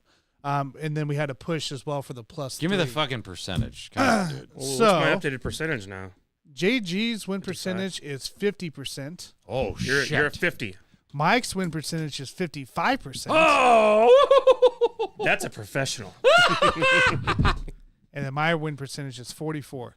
So Oh, that, wow. that puts the Buffoons So we're exactly With at the t- 50. with We're the close. two Well, pushes. We're close, dude. No, without because the there was two the push. pushes, we were going to be 47%. We are now up to we're staying at 48. 48 So right it's now. 40, yeah. So So Shit. if we can get Tanner on board to get some wins, and then you to not, because you've been kind of on the decline lately, yes. and then as long as I don't screw up somehow. then But if we can be on the fine. whole, if you just took all of our bets and you bet 48% and you used a professional money management strategy, you'd be killing the casinos right now. You'd be fucking killing the sports. I don't know, because I asked that question to you last week, and you said there's no way possible for you to win money with 48%. I Okay. literally asked this I on the take show. it back. No, I lied to you. I actually lied to you. If you use the martingale, Oh, Martingale. the martingale, I love the martingale. but you gotta be careful with Love that the shit. martingale. You gotta be careful with that shit. You know, you don't want to give away your whole fucking bankroll, boys. But at least you can use that little martingale and bet 48, 50%, be a professional gambler. Yeah, I like that one on the Martingale. All right, guys. Well, who wants to go first for some picks? I'll throw out one real quick here that I have that I'm just going to roll with. Jamari Gibbs, guys. We're going to go over 3.5 receptions. at plus. What's his name? Say his name again. Jamari. Oh, gee. What is it? Did I say it wrong? I almost just cussed. Did I say it wrong? What sport are we talking? Basketball, baseball? What the fuck are we? Is it Jameer? Jameer. Is it Jameer? It's Jameer. He literally just said Jamari Gibbs. I mean, okay. Well, dude. Or what are we in? 20? Guys, hold on. Fucking guys, 3 years ago, I'm we used to be done. in my apartment. He used to call him Giannis. So Giannis. we got over it. We got over that. I think I still call. I guess I'll say Giannis now. Jabari Parker. That's what I was thinking of. Jabari Parker. Well, I didn't say B. Yeah, he's a superstar. I was with an M. Jabbar Gaffney. Yeah. Jabbar Gaffney. Yeah, is who that's you what meant. Jamar. Jabbar Gaffney. I didn't say Yeah, B. actually, he was right. But I'm just drunk. No. I'm drunk. That's why I couldn't think didn't of say it. B. Just Jameer. Jesus fuck. Hey, I Jabari. didn't give a shit. Jabari Parker. I know. I let Tanner Jabari slide. Parker. The particular guy over Tanner here. calls Joe Mixon Joey all the time. Oh, like yeah. that's a thing. I still do it. And so, I still I call him just let Joey. Tanner say Tanner things. Okay. Wait. Are you talking about Jameer Gibbs? Jesus. Please don't tell me you're talking about Jameer Gibbs. Mike's never getting home. Because you Mike's just, never getting home. if you're talking about, I gave up. hey, shut the up. fuck up. If you're talking about Jameer Gibbs, you just botched his name up beyond all recognition. I don't care. And that's fucking pathetic because nobody should take your fucking betting advice if you can't pronounce his motherfucking name. Okay. Jesus Christ. Well, then I'll go ahead and not do his bet. I'm getting another drink. Jesus Christ. He's not going to help you, dude. I've told you that 1,000 All right, we're gonna go Sam He can help Laporta. you with so many things, but not Did I say that right, Jason? Sam Laporta. yeah. Okay, that's right. Okay. Actually, I like this one too. I'm not gonna do it though. We're gonna go back to Jamari Gibbs, just for Jason here. We're gonna go to the receptions for Jamari Gibbs, and we're gonna go over 3.5 receptions at plus 110 on ESPN Bet. You can get that still on plus money on Caesars, FanDuel. You can get minus 105 on BetMGM and DraftKings, but your best bet's on ESPN Bet right now. I would go with Gibbs here. He's going to be a big focal point. Goff is going to be pressured. Say and his you're name going to look again, to him Tanner. have Can to you be. say his name one more time? Shut up.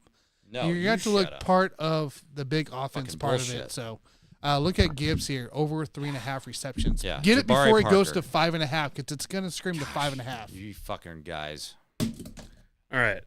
I've done really well with the Chiefs bets lately, so I'm gonna stick with that. Might as well stick with what's working, especially kind of being a guy who has a good feel for the team and the matchups and so on for this team in particular. I have two today, or two for this game, in matter of fact. My first one, I just want to say, Chiefs under 44.5. Chiefs Ravens under 44.5 as a total for this game. I like a quick moving, quick paced kind of a game.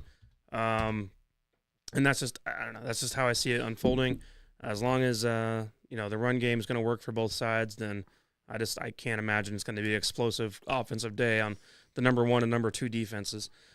The other thing I want to say is that what happens is whenever you're facing a great defense, such as the Ravens, you're going to want to do some more checkdowns. There's going to be checkdowns involved. Yeah. It's going to be harder to throw the ball deep downfield and stuff like that. So right now we're sitting with Isaiah Pacheco at 17.5 receiving yards. Give me the over on that. So I'll take 18 or more for Isaiah Pacheco on this one. 17.5 is the number. I think in a game like this, in a situation like this, you're going to rely on the guy, your workhorse. And if it's the run game's not working for some reason, you're going to want to get him involved one way or the other. And so to me, it's going to be the receiving game, assuming the run game is not going to be easy. Not going to be easy at all. Wait. And the downfield guys are not going to be as open as normal. So No. give me the checkdowns. Scott just got to me, and we're right. We won.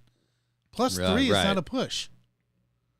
What was the score again? I forgot. No, are it you was a talking 3 about, point. Tanner? It was 3 points, but we won our bets. How? I won my bet. Scott won his bet. If I no, plus 3 is even. It's a push. The Chiefs won by 3 points, Yeah. right? I don't know. And so my bet was Chiefs plus Maybe 3. it's just a sports book. So I don't know. Just move No, on, so- man. no, I don't want to talk if about my this bet shit was anymore. plus 3, and the Chiefs won by 3, you literally it's just a push. I had this happen last night in NBA. Yeah, I bet know that one. $20 on the NBA game I last don't know. night. It literally landed on Come plus on. 6. Just move on. And so Just move on. I don't want All to right, listen all to right. this shit. I know you're anxious. Wait, I gotta get Mike's lines here. Hold on. I'm just saying. No, I don't want to listen to your bullshit anymore. You It's- just said Jabari Parker is a fucking NFL player instead of fucking Mike has Jahmyr the Gibbs. 44.5 under. Get that minus 110 on DraftKings for your best bet. And then on top of that, for player props, Izio Pacheco, you can get that at over 15.5, minus 120 on PointsBet. Give me the 15 then. 15.5. You guys know where to go. PointsBet right now is your source. Oh shit. Give me the 15. I know I said 17, but if 15's out there, We're doing 15.5. 100% give me the 15. 15.5. 17.5 is definitely DraftKings. taking over everybody. So 16.5 still out Shoot, there, but 15.5 minus I use 120. PointsBet all the time. So go grab it before it shoots up. JG. PointsBet's amazing, right? Are they out of JG, Canada? what's They're your out of Canada, what's right? your easy money bet, JG? Oh, you guys are fucking with me. All right. So very simple, guys. Very simple, boys. You are going to take the Niners to cover if Deebo Samuel plays. If he does not play, you're going to take Detroit plus 7. It's that easy. Very simple game. That he's going to make that big of a difference in this game. These guys are telling me that he's not even going to fucking play. They might throw him out there as a decoy, but just keep an eye on Deebo Samuel. If So, you do not think, What's your if ultimate you don't line think, number? if you don't think that Deebo is at least 80% in this fucking game, you're going to bet Detroit plus 7. Okay. That's my ultimate number. So you're waiting till Sunday though. Let's just say this thing jumps up to minus 10. I'm going to wait and for he gets sure, but active. I'm just saying right now, if I'm placing that bet right now, you guys are telling me he's know, not 100%, he sucks. Okay. Detroit plus 7 all the way. So if you want to write me down as an official bet, Yeah. I'm taking Detroit plus 7. Okay. That's what I need. This is make or break for you. I mean, if you miss this, you're under 500. Well, that's fine. Whatever, man. No, it's not whatever. Do this shit for fun. No, we don't. You These have a people guy on listening this fucking listen show. to our bets, and they make bets based on what the Dude, hell we say. You have a guy on this show that can't fucking pronounce names of NFL players, and I'm sitting Well, here at Tanner's- 50%, okay? Tanner's been doing Listen that to since me. we've known him. I'm sitting here at 50%, okay? Probably not the end of You the guys world remember when how this great motherfucker David over Jones here. was? I'm sitting here. David Jones, Jesus Christ. I'm sitting over here, boys, at 50% for the season. And meanwhile, you got this motherfucker over here thinking that Jabari Parker is a running back for I never the said a fucking B. Detroit You Lions. said I said a B. Okay? I was never I'm there. pretty sure if JG is at 50%, we got bigger fish to fry over here. Damn it. Chill, dude.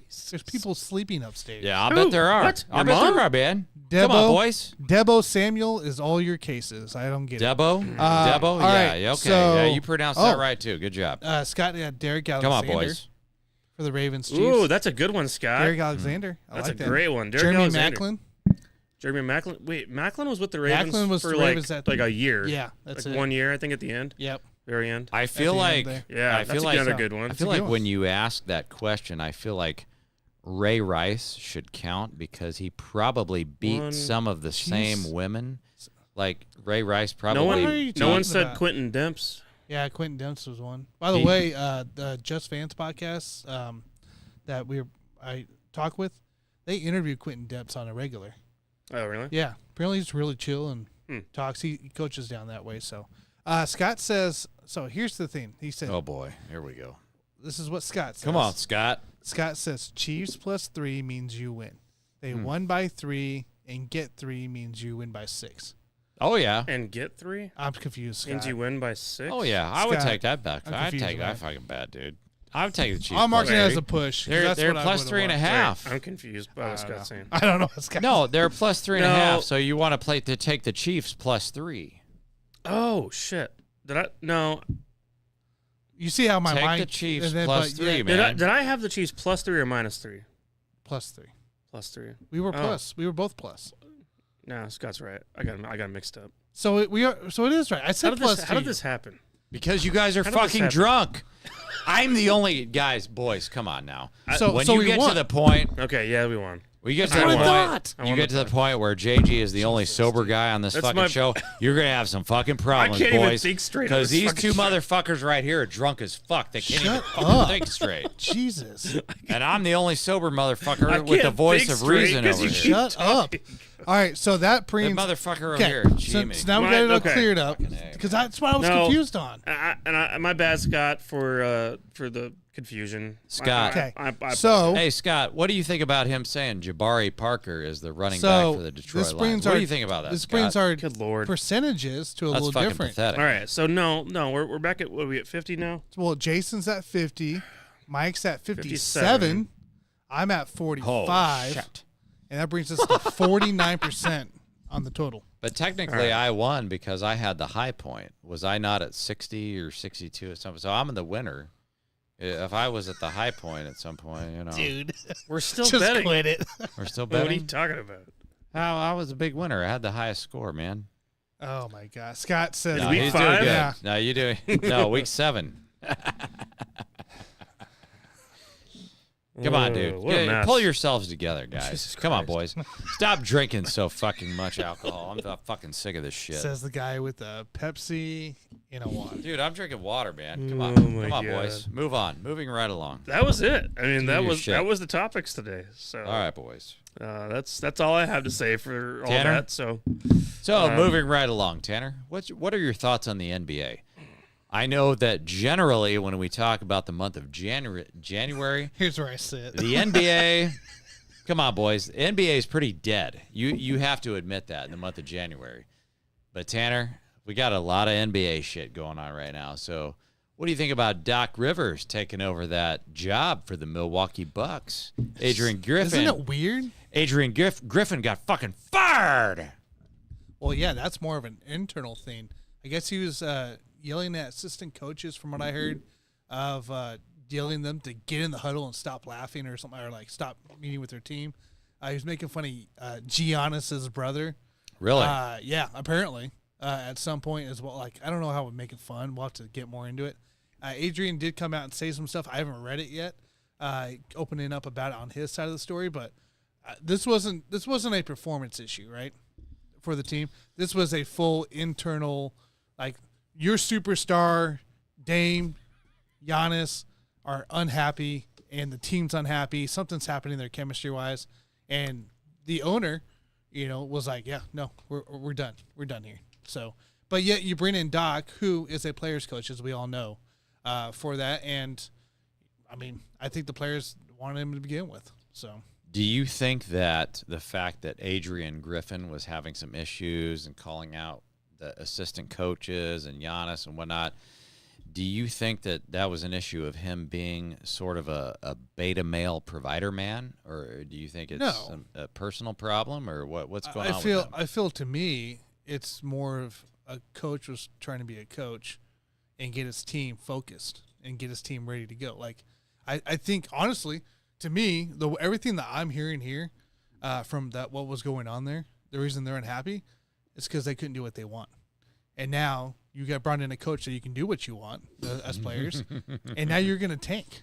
Wow. I think Milwaukee's You think shooting they're shitty. downhill. You think they're shitty? I really do, because I feel like it was more of a hard, it was a harder coach that wants to win, that has passion. Get your guys to focus up, get in the huddle, get here, and even if the make fun of part could have been overtaken by something else, I feel this is more of a players issue than it is anything else. Well, they definitely had a big shit problem in the locker room. That was completely obvious. But I think that the fact that they brought in Doc Rivers to take this thing over, I mean, this is the last stand of Doc Rivers, because let's be honest, he's a championship winning coach with the Celtics, but we all know that he was an underachiever with the Celtics. They should have won multiple championships with the Celtics. He should have won at least a championship the rest of his fucking career. He's had, I don't know how many series leads where he's up 3-1 and he loses that fucking series. He literally holds the record in the all-time NBA of being ahead in a playoff series 3-1 and getting the living shit kicked out of him. He holds that fucking record. So I feel like this is his last stand. Like, if you have a guy like Giannis Antetokounmpo and you got the Milwaukee Bucks who have already won a championship without you, this is the last call for alcohol for Doc Rivers. Because if he can't make this shit work, dude, like now everybody's going to know. Everybody's going to know that he's probably he's a mediocre coach. Okay, that's what he is. That's what he is right now. He is. But he has a chance to escalate himself among the ranks of all-time greats if he can make this thing work. But my gosh, if you're going to fire a guy like that when Adrian Griffin got you to the number 2 seed in the East and you have a 30-13 record. I mean, if you could pull up that percentage, that's a pretty good fucking record, and you fired the motherfucker. That's what I'm saying. I mean, my gosh, this was just unhappy players. If Doc, because they were making him work. And you guys know I'm a Doc fan, right? Because he used to play for the Spurs. I'm a full-blooded Spurs guy. If he screws this thing up, dude, Doc's gonna look like shit.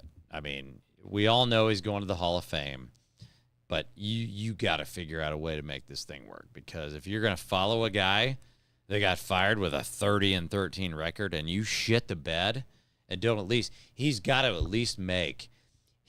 make the Eastern Conference Finals. I'm not saying he's got to win it, because we're going to talk about another trade that just happened within the last 48 hours that's going to have an effect on the Eastern Conference. But if you're Doc and you don't at least make it to the Final Four of the NBA, man, you're done, man. You might as well just fucking retire. You traded for Dame time. It's national title game or nothing. And that's great. It's NBA championship or nothing. Yeah, and you got to do that. But just going to the next topic here, the team that really, really wanted Dame time that did not get him, they just got another guy. So the Miami Heat just made a trade for Terry Rozier, Tanner. And so I want to know what you think the effect is going to be on the Eastern Conference, the Miami Heat. We all know, and I think you and I would agree on this, that the Western Conference is the stronger conference this year. And it has been for, I don't know how, basically since Michael Jordan fucking retired, it's been that way, 90% of the time. But do you think that makes an impact on the East with the fact that Miami Heat acquired Terry Rozier? Or do you think that the fact that they lost, because we used to talk about this back in the day, the fact that and Jimmy Butler was pissed that they didn't get Damian Lillard. I personally think that Terry Rozier is going to make them better. Yeah, I think they're going. I think they're going to be way deeper. better than Kyle Lowry right now. No, I just think as a team, if you would have brought in Dame Lillard, obviously a better player, I think that Terry Rozier actually makes them a better team and more of a threat in the Eastern Conference. Now, I'm not going to go as far as Scary Terry brings them, closer to that 1, 2, 3 spot. I think your top 3 teams are your top 3 teams. But if I'm Cleveland, if I'm New York, I'm worried about my seeding as is, and that we got to do something else on our side of things. We have to make another move here for this, because Jimmy Butler's going to do Jimmy Butler things, right? Right now, Miami's currently 6th in the playoff rankings, so you don't have quite the NBA in-season tournament to worry about yet, but you can't let it tank from there. Definitely an upgrade from what Kyle Lowry is, but again, I'm not worried about the top 3 teams with this move. I just feel like right now I think Miami is probably the 6th seed, and last year look at how far Miami went last year with an injured Tyler Hero. Now all of a sudden you've got Tyler Hero healthy. Kyle Lowry was basically washed last year, so they were able to get rid of Kyle Lowry and bring in Terry Rozier, and I just feel like the depth that you can add to that team. Because let's be honest, if they would have been able to get Dame Lillard in the offseason, Tyler Hero would have been gone.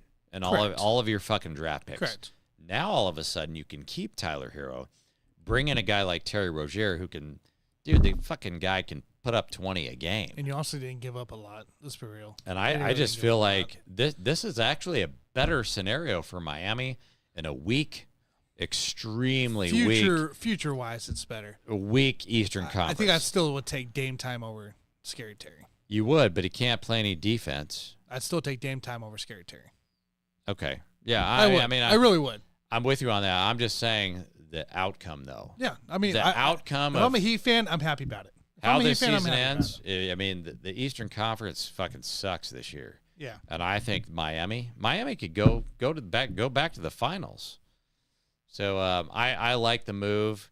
The Doc thing to the fucking Bucks. I mean, that's just, to me. I mean, that could be very bad before it gets better. I think that could be a shitty move. Yeah, it could be. We'll have to see. We were talking about earlier with the football, like, what do we want to see happen versus what do we think is going to happen? Dude, I want fucking Doc to succeed. I hope they fucking win a championship. I'm a little worried about some discipline. He's going to shit the fucking bed. I'm a little worried about some discipline. That's what I think's going to happen. Yeah. We got some comments here as we, Jesus Lord, look up here. We got a lot, man. Scott wants to know what you guys are drinking. I'm not telling you.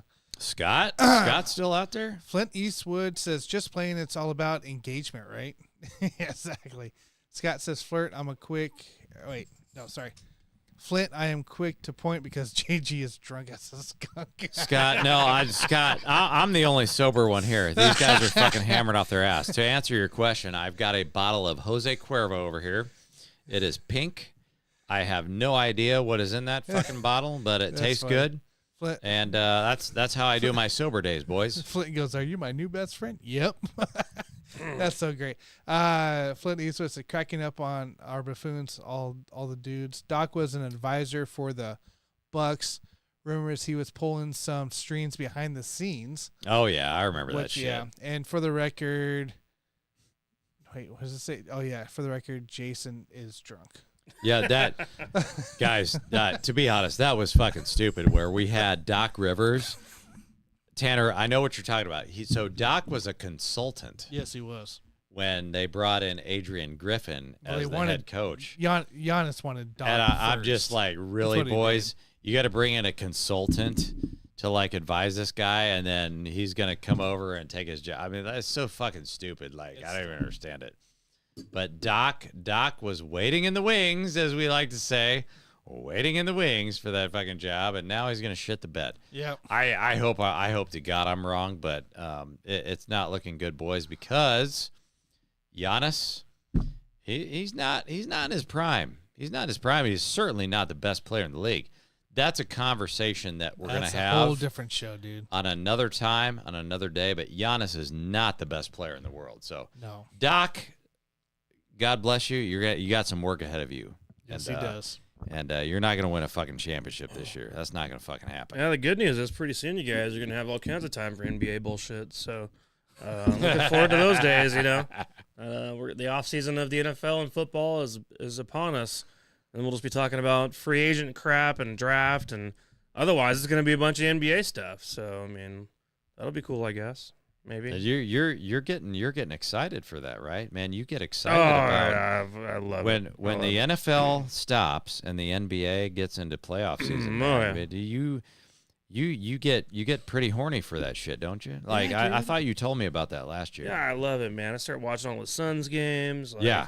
I got so much more free time to watch basketball. And the Suns are great now that Grayson Allen he's a big cock in the league. I love that now my focus can be on the little orange ball and just worry about that. Well, I'll tell you what, it's better that you have your focus on the big orange ball than Big Bad Orange Man, because that'd be a fucking tragedy if you did that shit. The Orange Man. I got a bad feeling about that Orange Man. Oh, never mind. Yeah, You're good. well, I got a really bad feeling about him right now. We'd rather be in basketball, watch that big orange ball for sure. Booker did leave for a minute with an injury, but he looks like he came back. He scored 46, dude. dude. He came back just fine. So they won the game. Suns beat the Mavs. So the Suns are starting to get rolling. Their defense is still terrible, but their offense can put up big numbers. So whatever. Right. So. All right, guys. We'll see how the games go this weekend. I'm excited for two awesome matchups. Chiefs Ravens should be one for the history books, of course. Win or lose, I think the better team will prevail. Yep. That's what I'll say. Win or lose. I think I'll that's what we're agree. gonna see. That's one for the So- books, boys. Just get drunk and enjoy that shit. Yeah, but not as drunk as the other day. No. That might be bad. No, that was bad, dude. No, just be your main objective is to be a sober JG this weekend. Be a sober JG. Sober-ish. Yeah, sober-ish. JG. Just not quite. Not gibberish, but The good news soberish. is the game is at 2 p.m. here Central, so you're not going to have as much time in the morning to have other activities. Yeah, so going like on. if I start at 11:30 like I did last time, there won't be as much damage control that I Right, had. so I had a lot of damage control I instead of had to leaving do the last time. bar at 9, you're going to leave the bar at 5:30. So Yeah, you should be that'd okay be at better. that point. So It's better for the JG, man. It's better for So, me. that's Yeah, the I don't goal. wanna get- Tanner's fucking- going to be on NAs. So Yeah. Oh yeah, he's a sober. No, he tried to be sober, but he's hammered right now, man, with that fucking Jabari Parker take that he did. I'm ready to go watch some That's Jabbar fucking Gaffney bullshit. highlights. Let's go watch some David That Jones. pissed me off, man. Yeah, and David Jones highlights. David I'm Jones still highlights. pissed. Jonas. See what he's around. Marcus Peters. I want to see Marcus Peters highlights, man. That's what I want to see. I liked the stuff Scott said. He said Derek Derek Alexander Jeremy Mack. and Jeremy Macklin. Ah, And then, of course, fuck no one that said dude. Priest Holmes. I was mad about Yeah. that, but that's all right, guys.